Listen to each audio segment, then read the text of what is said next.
V3 family சேனலில் இணைஞ்சிருக்க எல்லாருக்கும் ஒரு பெரிய ஹாய்.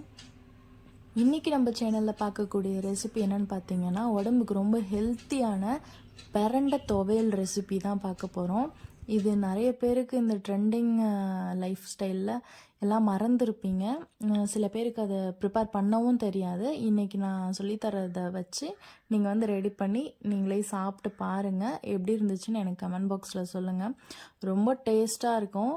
இது நம்ம பிரண்டை துவையல் அப்படின்னோன்னா நீங்கள் ஒரு மாதிரி நினைக்கலாம். ஆனால் நீங்கள் செஞ்சு சாப்பிடும் போது பார்த்திங்கன்னா திரும்ப திரும்ப அது செய்யணுன்ற ஆசை உங்களுக்கு கண்டிப்பாக விடவே விடாது. அவ்வளோ டேஸ்ட்டாக இருக்கும். ஒரு நான்வெஜ்ஜுக்கு ஈக்குவலாக இருக்கும். நல்லா காரசாரமான ஒரு துவையலாக இருக்கும். இதுக்கு நம்மளுக்கு ஃபஸ்ட்டு நம்ம ஒரு கடாயை வச்சு ஹீட் பண்ணிவிட்டு நல்லா தாராளமாக நல்லெண்ணெய் சேர்த்துக்கலாம். நம்ம ஒரு 100 கிராம் அளவுக்கு நல்லெண்ணெய் சேர்த்ததும் ஒரு 50 கிராம் அளவுக்கு நான் உளுத்து பருப்பு சேர்த்து நல்லா பொன்னிறமாக வதக்கிக்கிறேன். இந்த ஆயிலில் உளுத்தம்பருப்பு நல்லா வறுப்பட்டு வந்ததும் நல்லா செவந்ததுக்கப்புறம் இதை நம்ம தனியாக எடுத்து வச்சுக்கலாம். ஒன்று ஒன்றா நம்ம இப்படி தான் போட்டு வறுத்து எடுக்க போகிறோம்.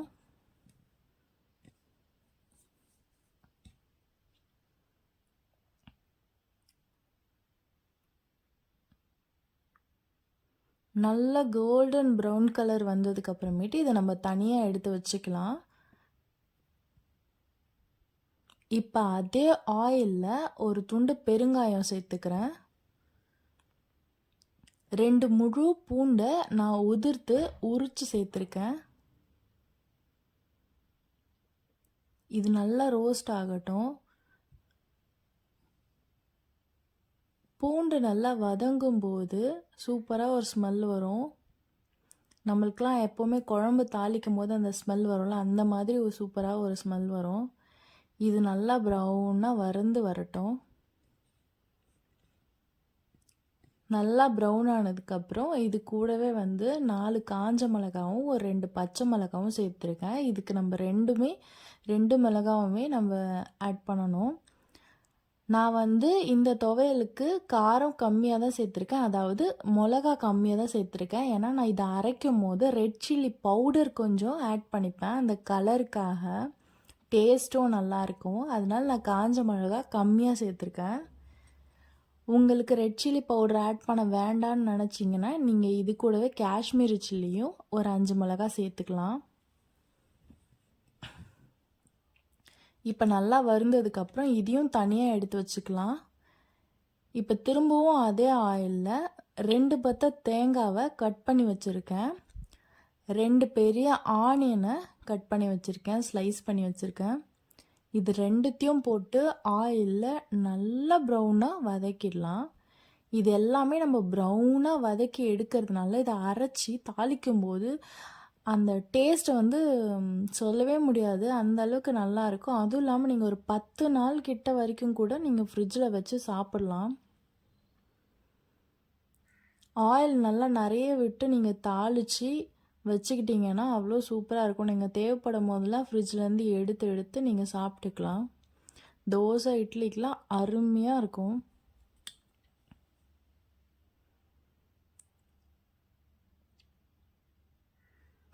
இப்போ இந்த வெங்காயமும் தேங்காயும் நல்லா வறுத்துக்க போகிறோம். ஒரு சில பேர் கேட்பீங்க, தேங்காய் போட்டால் இத்தனை நாள் நல்லா இருக்குமா 10 நாளுக்கு அப்படின்ற மாதிரி. அதுக்காக தான் இந்த தேங்காவை நம்ம ஆயிலில் போட்டு ஃப்ரை பண்ணி எடுத்துக்கிறோம். அதில் இருக்க மாய்ஸ்டர் எல்லாமே போயிடும்.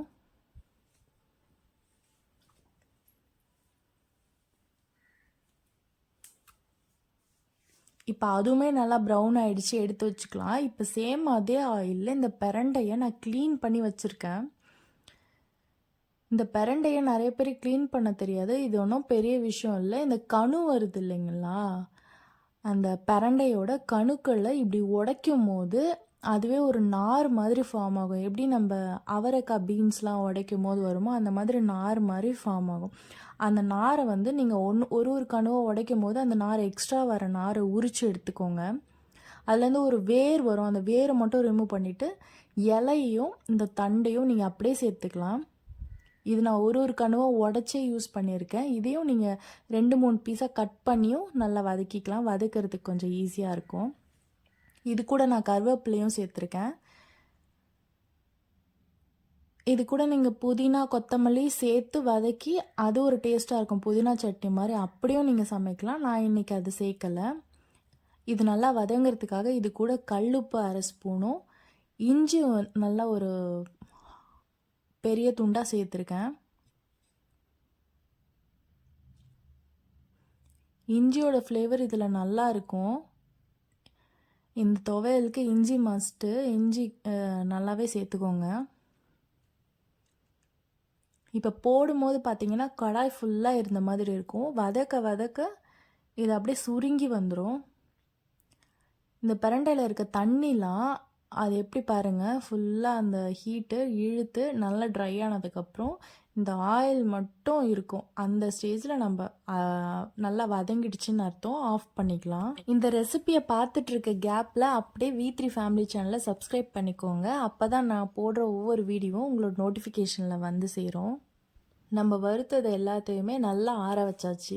ஆறுனதுக்கப்புறமா ஃபஸ்ட்டு வந்து இந்த உளுந்து, தேங்காய், வெங்காயம், காஞ்ச மிளகா, பச்சை மிளகா இதெல்லாமே சேர்த்துருந்தோம் இல்லையா, இதை வந்து ஃபஸ்ட்டு நம்ம போட்டு நல்லா கொரன்னு அரைச்சி எடுத்துக்கலாம். இது கூட ஒரு சின்ன துண்டு புளி சேர்க்க போகிறோம். நம்ம டேஸ்ட்டு நல்லாயிருக்கும். இப்போ இது கொரன்னு அரைச்சி எடுத்ததுக்கப்புறமா நம்ம வதக்கின பிரண்டையும் சேர்த்து அரைச்சிக்கலாம். நான் வந்து இப்போ அரைக்கும் போது இந்த ஸ்டேஜில் தான் ரெட் சில்லி பவுடர் ஒரு ஸ்பூன் போடுவேன். நல்லா காரமாக சாப்பிடுவோம் நாங்கள். அதனால் இதை வந்து உங்கள் மீடியமாக வேணும்னா நீங்கள் மீடியமாக அரைச்சிக்கோங்க. நான் நல்லா ஃபைனாகவே அரைச்சிப்பேன். அரைச்சதுக்கப்புறமா இப்போ அதே கடாயில் 2 கரண்டி எண்ணெயை விட்டு இதில் கடுகு பொரிஞ்சதும் இந்த அரைச்சி வச்ச துவையலை நம்ம அதில் போட போகிறோம்.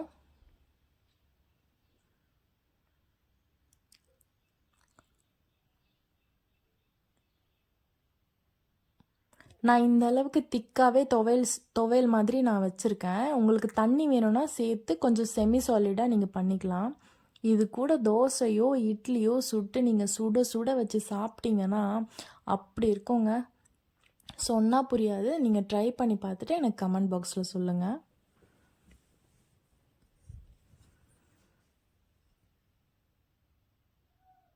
துவையல் செஞ்சு முடித்த கையோடு என்னால் சும்மா இருக்க முடியலங்க. அதனால் உடனே சுட சுட தோசையை சுட்டாச்சு.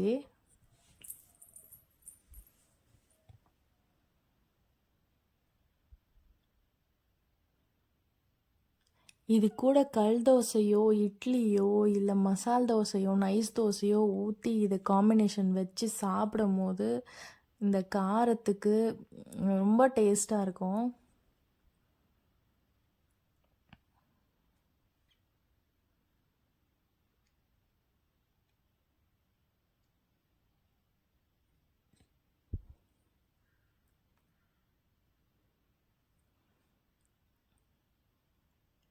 இது வந்து கொஞ்சம் பெரியவங்களுக்கெல்லாம் முட்டி வலிக்கெலாம் ரொம்ப நல்லது. சின்ன பசங்களுக்குமே குழந்தையிலேருந்து இது கொடுத்து பழகிக்கலாம். ஒரு தடவை சாப்பிட்டுட்டாங்கன்னா டேஸ்ட்டு ரொம்ப பிடிச்சிரும். நல்லா இருக்கும் இது. நிஜமாகவே சொல்கிறேன், ஒரு டைம் ட்ரை பண்ணி பாருங்கள். இப்போ தோசையை சுட சுட சுட்டாச்சு. இதை அப்படியே பிளேட்டுக்கு மாற்றி துவையில வச்சு சாப்பிட்டுடலாமா?